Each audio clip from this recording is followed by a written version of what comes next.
여러분 미국에 이민 또는 이주해 오실 때에 심정이 어떠셨어요? 어떤 분은 너무 오래전이라서 기억도 안 난다고 얘기할 수도 있겠는데 쉬운 일은 아니었죠. 또 떠나오시면서 소중하게 챙겨 가지고 온 것들이 무엇이 있습니까? 물론 우리 모두가 다 입국 서류들, 패스포트 여권과 함께 입국 서류를 다 챙겨가지고 오셨을 텐데 그 외에도 이건 내가 꼭 가져가야 되겠다 하고 가져오신 것들 아마 다양하게 있을 겁니다. 저도 몇 가지를 챙겨가지고 왔는데 사진을 잊지 않고 챙겨가지고 왔고요. 그리고 중학교 때 썼던 이제 일기책을 챙겨가지고 왔습니다. 그리고 또 하나가 이민 간다고 제 친구들이 성경책을 선물하면서 9 친구가 뒤에다가 각자 사인을 해서 줬어요. 아마 그때 이 친구들이 내가 목사 될 줄 알았던 것 같아요. 소중한 것들입니다. 근데 여러분이 특별히 다른 것을 챙겨 가지고 오지 않았어도 가장 소중한 것을 가지고 오셨는데 그게 뭐냐면 여러분 자신이에요. 여러분 우리 자신과 함께 이 미국 땅에 들어온 것이 뭐냐면 한국 문화와 언어가 들어왔습니다. 그리고 이런 한국 이민자가 늘어나면서 미국 사회가 영향을 받기 시작을 하는 것이죠. 제가 대학교 다닐 때 기숙사에서 김치를 먹다가 아주 당황했던 적이 있습니다. 한 친구가 노골적으로 창문을 다 열고 문을 다 열고 그러는 거예요. 그러더니 가까이 오지 않겠다고. 너 그걸 어떻게 먹냐고. 이 냄새 나는 거 그렇다는데 여러분 지금은 뉴저지 또 여러 주에서 김치의 날을 제정을 해놨습니다. 뿐만 아니라 이제 이 김치는 미국 그로서리에서도 다 우리가 사 먹을 수 있게 됐습니다. 우리 자신이 우리가 생각하는 것 이상의 영향력을 발휘하면서 살고 있다는 것은 아주 귀한 것입니다. 그렇기 때문에 우리는 나의 정체성과 함께 나 자신의 삶이 어떤 영향을 주고 있느냐 하는 것을 생각하면서 산다고 하는 것은 참으로 가치 있는 일입니다. 오늘 말씀에도 고향을 떠나고 흩어진 사람들이 나옵니다. 19절 말씀을 보시면 그때의 스데반의 일로 일어난 환난으로 말미암아 흩어진 자들이 베니게와 구브로와 안디옥까지 이르러 유대인에게만 말씀을 전하는데 이렇게 써 있어요. 여기 헬라 원어로 보면 흩어진 자라고 하는 것이 디아스파렌테스로 써 있습니다. 디아스파렌테스. 어디서 들어본 것 같죠? 네? 디아스포라. 봤습니다. 그 단어에서 나온 것인데 이 디아스포라라는 그 디아는 이것은 넘어 또는 통해 이런 뜻이에요. 그러니까 영어로는 via 또는 through 이런 뜻이죠. 그리고 스포라라고 하는 이 헬라 단어는 씨앗을 의미하는데 그냥 씨가 아니고 던져진 또는 뿌려진 씨를 얘기합니다. 그러니까 디아스포라라고 하는 단어의 문자적인 의미는 뿌려진 씨앗 또는 흩어진 씨앗을 의미해요. 이 흩어진 자들의 얘기는 사도행전에 보면 8장으로 거슬러 올라가요. 8장 1절을 한번 볼까요? 사도행전 8장 1절을 보면 이렇게 되어 있습니다. 그날에 예루살렘에 있는 교회에 큰 박해가 있어 사도 외에는 다 유대와 사마리아 모든 땅으로 흩어지니라. 내려가서 4절을 보면 그 흩어진 사람들이 두루 다니며 복음의 말씀을 전할세. 스데반의 순교와 함께, 스데반이 돌에 맞아 죽잖아요. 순교와 함께 예루살렘 교회, 잘 부흥하던 예루살렘 교회에 큰 박해가, 환란이 일어나면서 사도회는 다 흩어졌다, 이렇게 기록이 되어 있습니다. 그 흩어져 나아가는 과정에 오늘 19절에 본문 19절에 보면 베니게와 구브로와 안디옥까지 흩어져 오게 된 사람들이 있었습니다. 그런데 이 사람들이 흩어져 가면서 무엇을 했느냐? 복음을 전했다, 이렇게 돼 있어요. 말씀을 전하는데 이렇게 돼 있습니다. 예수 그리스도의 복음을 얘기하죠. 우리가 당연하다고 생각할 수 있겠지만 이건 굉장히 어려운 일이었어요. 두 가지로 어려운데, 먼저는 마음의 갈등이 쉽지가 않았을 겁니다. 우리가 왜 흩어졌는데, 왜 여기까지 오게 됐는데, 예수 믿다가 죽음의 위기 속에 겨우 빠져나왔는데 여기서 또 뭐 전도하고 예수 믿는 티 낼 거냐? 이젠 조용히 살자. 이제는 예수 안 믿는 사람처럼 살고, 그래서 안전하게 여기에 뿌리를 내고 살자, 이런 생각이 왜 안 들었겠어요? 뿐만 아니라 외부적인 박해가 그것이라고 안전한 것은 아니었습니다. 로마 제국 산하에 있었던 이 지역, 여기는 이제 오늘날의 이제 시리아 지역이죠. 그 로마가요, 예수 믿는 걸 믿지 말라고 그러지는 않았어요. 예수는 믿되 너희가 가지고 있는 그 종교는 그냥 유지하되 황제 숭배도 해라. 로마의 황제 숭배도 해라. 왜 너희 것만 주장을 하냐? 로마는 이런 식으로 종교 다원주의 정책을 쓰면서 그 위에 로마 황제 숭배 사상을 심었습니다. 다른 종교인들은 몰라도 우리 그리스도인들은 이것은 타협할 수가 없는 거죠. 우리가 My Lord, 내 주, 내 주인, 이렇게 고백할 때는 오직 예수 그리스도 한 분만이 우리의 주인이 되시는 거죠. 주인이 둘, 셋 있을 수는 없는 거예요. 오직 예수만이 우리의 구원이시고 우리의 믿음의 대상이시고 우리의 삶의 주인이 된다는 것은, 이건 타협할 수 없는 진리이기 때문에, 그런 상황 속에서 계속해서 예수의 증인 역할을 한다는 것은 매우 위험한 것입니다. 웬만한 용기와 확신을 가지지 않고는 할 수 없는 일이었는데, 이 흩어진 자들이 가는 곳마다 복음을 전합니다. 용기를 가지고, 믿음의 확신을 가지고 예수 그리스도의 십자가와 부활의 복음을 전합니다. 그 결과 이 예수 그리스도의 복음이 퍼져나갔는데 두 방면으로 두 가지 방식으로 퍼져나갑니다. 먼저는 지리적으로 퍼져나갑니다.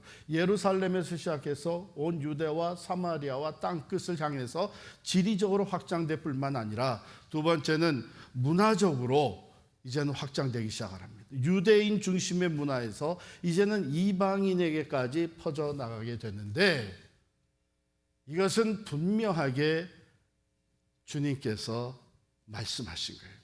사도행전 1장 8절에 보면 오직 성령이 너희에게 임하시면 너희가 권능을 받고 예루살렘과 온 유대와 사마리아와 땅끝까지 이르러 내 증인이 되리라. 여기 이르러라는 말은 이제는 흩어져 나가게 된다. 예수의 산 증인들이 복음을 가지고 가는 곳마다 예수의 증인 역할을 하면서 흩어져 나간 사람들을 통해 하나님의 나라가, 구원받는 자의 수가 더해지는 것이죠. 자, 안디옥에서 이렇게 용기와 확신을 가지고 복음을 전했던 사람들로 인해서 어떤 일이 벌어졌느냐? 21절 보십시다. 주의 손이 그들과 함께 하심에 수많은 사람들이 믿고 주께 돌아오더라. 수많은 사람들이 믿고 주께 돌아오게 됐어요. 그런데 수많은 사람들이 예수를 믿고 주께 돌아오게 된 그 근본, 파워는 어디서 왔느냐? 주의 손이 함께 하셨다는 거예요. 주의 손이, 그 사랑의 손, 능력의 손이 예수의 제자들을 보호하시고 역사하셔서 심령들의 마음이 열리게 되고 수많은 사람들이 예수를 믿고 하나님께 돌아오게 됩니다. 여러분, 우리가 전도하고 선교하다 보면 우리가 생각할 때는 이건 될 수 없는 것 같고, 이거는 힘들어서 못 감당할 것 같고, 이거는 위험하고 안전하지 못해서 두려워서 못할 것 같아도, 여러분, 우리가 믿음으로 나아갈 때에, 담대하게 용기를 가지고 믿음으로 나아갈 때에 주의 손이 함께 하시는 줄 믿습니다. 주의 손은 능력의 손입니다. 우리가 불가능하다고 하는 것까지도 뛰어넘어서 역사하시는 전능자의 손인 줄을 믿습니다. 오늘날 우리가 이게 필요한 거예요. 이 믿음의 용기, 이게 필요한 겁니다. 그 다음에 또 어떤 일이 벌어졌나 하면 22절부터 24절에 보니까 안디옥에도 교회가 세워졌다. 수많은 사람들이 예수를 믿고 구원을 받는다. 이 놀라운 소문이 예루살렘에 들어가게 된 거예요. 사도들을 제외하고 다 이제는 흩어졌는데 얼마나 마음이 상했을 거예요. 이러다가 교회 문 닫는 거 아닌가. 이러다가 이제 우리마저 다 붙잡혀가는 거 아닌가. 도대체 하나님의 역사는 어떻게 일어날 것인가. 이런 상황에 있었던 예루살렘 교회에 메시지가 전달이 됩니다. 흩어져 가는 곳마다 역사가 일어나고 있습니다. 우리는 안디옥에 와 있는데 안디옥에 엄청난 사람들이 예수 믿고 안디옥 교회가 세워지고 부흥하고 있습니다.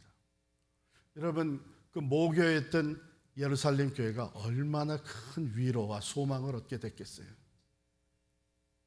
그렇다면 우리가 리더를 파송하자 해서 바나바를 파송을 합니다. 바나바가 첫 번째 안디옥 교회의 목회자로, 리더로 파송받아 왔는데 본래 개척한 사람들은 그냥 무명에 흩어진 사람들이었어요. 근데 바나바가 와서 보니까 하나님의 은혜가 넘치는 거예요. 그래서 바나바가 한 사역의 핵심적인 것은 뭐냐? 여기 23절 같이 읽겠습니다. 시작.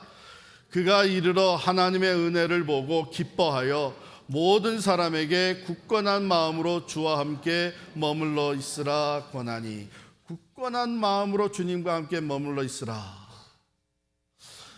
교회의 지도자로서 이 놀라운 부흥과 함께 영적 싸움이 또한 치열할 것을 내다볼 수밖에 없는 것이죠. 하나님의 역사가 일어나는 것에는 반드시 그것을 방해하는 사탄의 역사가 일어나는 것이죠. 하나님의 놀라운 오순절 강림과 성령의 강림과 함께 예루살렘 교회가 세워지고 엄청난 사람들이 예수를 믿고 교회가 부흥하게 될 때에 사탄은 핍박하고 박해해서 환란이 들이닥쳤어요. 다 흩어졌어요.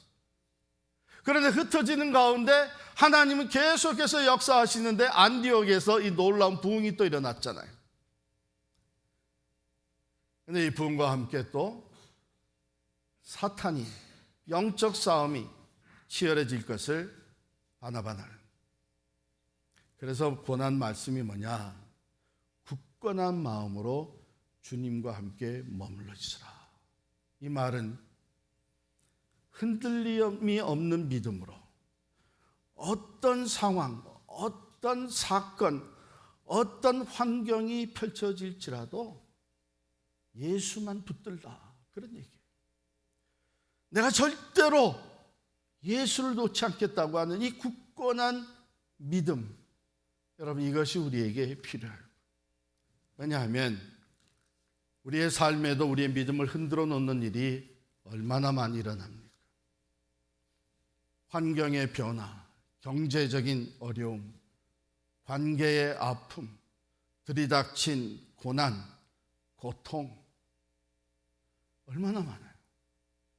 여러분, 가만히 우리의 삶을 돌아보면 우리가 예상하고 계획하고 준비해서 일어난 일보다는 우리의 계획이나 예상과는 아무 상관없이 일어날 일들이 더 많잖아요. 오늘날에도 일어나는 일들, 여러분, 우리 대한민국이 저렇게 되리라고 우리가 생각을 했었겠어요? 우리 미국이 지금 힘의 정치로 나가는 걸 우리가 생각을 했겠어요?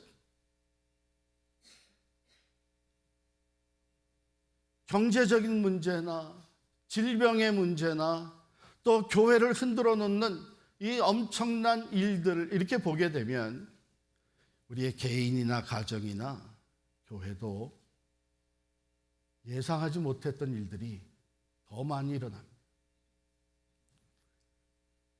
그러한 상황이 부딪혀 올 때에 우리가 할 수 있는 건 뭡니까? 준비되지 않았어요. 예상하지 못했던 일이에요. 앞날이 보이지가 않아요. 그때 예수만 붙들라는 거예요. 우리는 몰라도 그분은 다 알고 계십니다. 우리는 준비하지 못했지만 그분은 우리가 이런 때 필요한 은혜를 준비하고 계신 줄 믿습니다.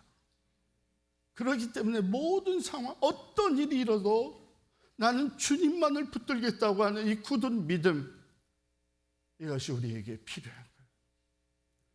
바나바가 이 귀한 사역을 감당했어요.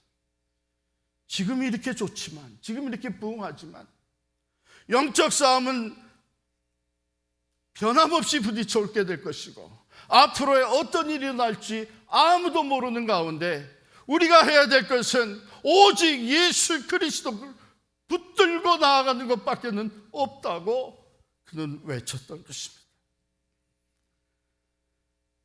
그 결과 큰 무리들이 더 모이게 됐다, 이렇게 적혀 있습니다.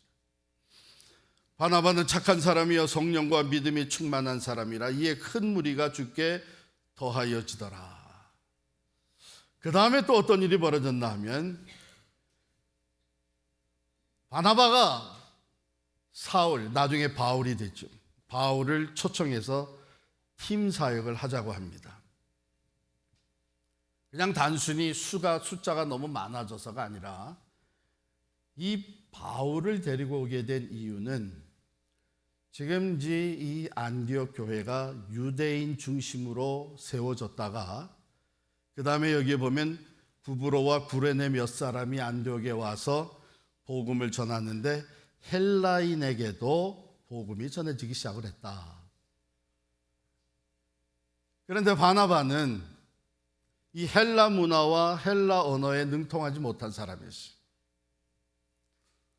그러니까 유대인 중심으로 목회를 할 때는 잘 감당할 수 있었는데 이제는 다른 목회자가 필요하다.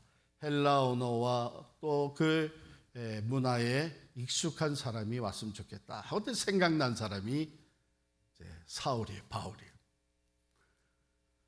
바울은 유대인으로서 유대 율법을 어려서부터 아주 능통하게 배운 사람이고 뿐만 아니라 그가 출생한 것이 이방 땅이죠. 다소라고 하는 이방 땅에서 태어나서 또한 헬라 언어와 문화에 아주 익숙한 사람이죠. 그래서 바울을 초청을 해서 이제 팀 목회를 하게 됩니다. 이것은 어떻게 보면 오늘 우리 한인 이민교회가 처한 상황과 비슷하죠. 우리 이민교회는 일세 중심으로 한국어로 우리 한국 문화에 익숙한 사람들이 모여서 세워지고 부흥을 했습니다. 그런데 시간이 지나면서 우리 2세들이 자라났는데 한국 아이들이라고 하지만 이게 선교 대상이에요. 언어가 다르고 문화가 다른 거예요. 그러다 보니까 우리가 교회가 1.5세 또는 2세 패스터를 초청을 해가지고 이제 팀 사역을 하는데, 아까 하행일에서 예배 시작할 때도 보셨지만 이제 대상이 더 확장되는 거예요. 지난 주일에 우리 EM 멤버들이 예배를 마치고 나가서 지역사회를 프레이어 워크를 한 거예요. 이 지역이 하나님께서 우리에게 맡겨주신 선교지다 하는 이런 생각을 갖고 12그룹으로 나눠서 아파트 지역에도 가고 쇼핑몰에도 가고 파크에도 가고 또 회사 건물 앞에도 가고 하면서 그곳에 있는 사람들을 축복한 거예요. 그러다가 몇 사람 만나서 같이 기도도 하고, 이게 지금 대상이 확장된 것이죠. 단지 2세들 뿐만 아니라 이제는 영어가 통하고 미국 문화에 익숙한 많은 사람들이 함께 복음을 듣고 교회에 나와 예배드릴 수 있는 이런 다민족 사역이 펼쳐지게 된 것이죠.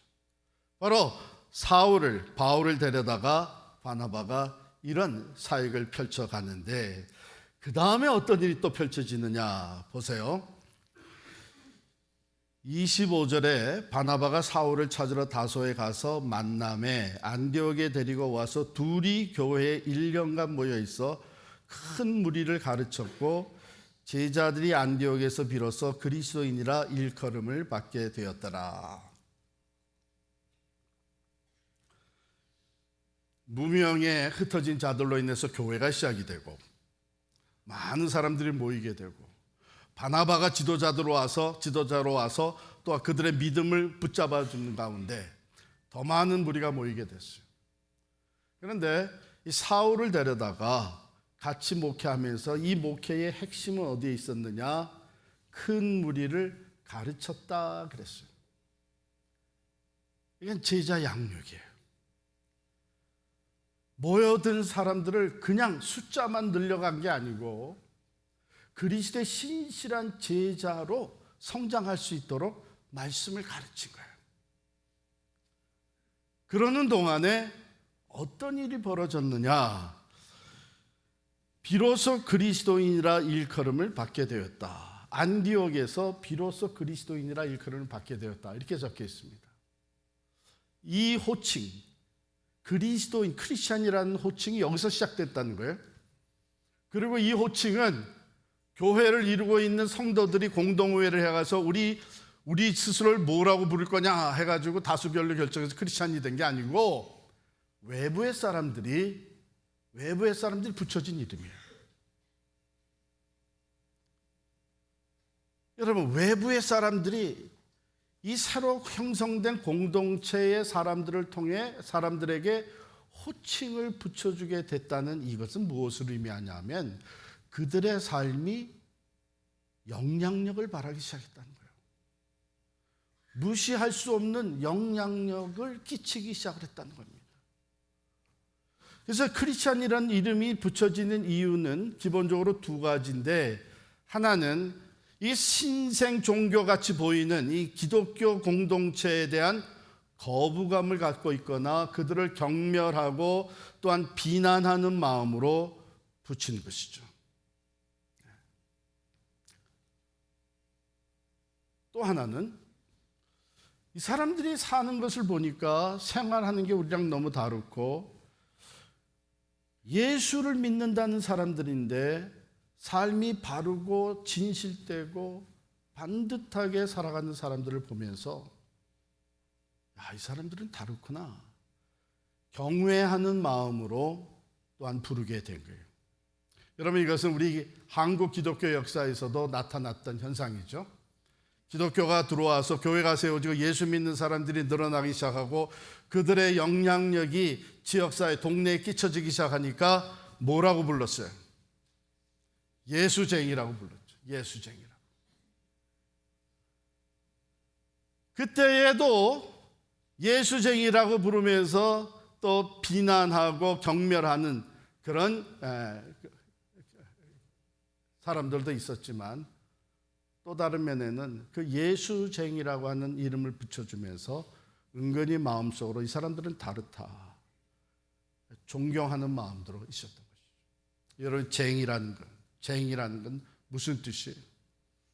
그때는 놀리듯이 얘기를 했지만 이건 전문가란 뜻이에요. 엑스퍼트예요. 프로페셔널이에요. 땜쟁이면 땜 하는 일에 있어서는 전문가예요. 그렇기 때문에 예수쟁이라는 호칭은 어떻게 보면 매우 영광스러운 호칭입니다. 여러분과 제가 평생 신앙생활하면서 한 번이라도 저 사람은 예수쟁이다, 정말 예수 중심으로 예수밖에 모르는 사람이다 하는 이런 호칭을 들어보면 우리에게 큰 영광이고 하나님께 큰 기쁨이 될 줄을 믿습니다. 자, 이런 일이 벌어진 거예요. 흩어진 자들이 믿음을 가지고 용기 있게 예수의 복음을 전하기 시작하면서 이런 엄청난 일들이 펼쳐지기 시작을 했습니다. 이제 말씀을 맺겠습니다. 오늘 이 말씀이 우리에게 주시는 아주 중요한 교훈, 우리가 두 가지를 받는다면 이 말씀에 나타난 하나님은 어떤 분이신가? 하나님은요, 모든 상황 속에 하나님의 목적을 이루시는 분이십니다. 흩어진 자들은 고통 가운데, 외로움 가운데, 두려움 가운데 흩어질 수밖에 없었지만 하나님은 이 흩어지는 상황을 통해서 말씀하신 그대로 예루살렘과 온 유대와 사마리아와 땅끝까지 예수의 복음이 퍼져나가는 것을 주관하고 계셨던 분이십니다. 여러분과 제가 한국을 떠나서 미국에 왔습니다. 막 온 이유는 다양할 수 있어요. 흩어져 미국까지 오는 것이 우리들에게 적지 않은 결단이 따랐어야 되고 와서 정착하는 가운데 여러 가지 어려움이 있습니다. 그런데 이 모든 것 가운데 하나님의 목적이 있었다는 것이죠. 흩어짐을 통해서 예수의 복음이 전파되고 구원받는 자의 수가 더해지고 하나님의 나라가 확장되는 이 놀라운 일을, 여러분, 이런 말이 있어요. 중국인들은 흩어지면 식당부터 세우고 일본 사람들은 흩어져 가면 공장부터 세우고 한국 사람들은 흩어져 가는 곳마다 뭐해요? 교회를 세웁니다. 우리 이 한인 이민이 이제 2010년, 2000쯤 됐을 때 통계 나온 거 보면 미국 전국에 한인 교회가 4,300개가 됐어요. 비율적으로 따지게 되면 한인 500명당 교회 하나가 세워진 거예요. 우리는 우리의 생각 따라서 우리의 생각을 가지고 흩어졌다고 하지만 그 모든 것을 통해서 하나님은 하나님의 목적을 이루어가고 계신 줄 믿습니다. 이건 개인의 삶에도 마찬가지예요.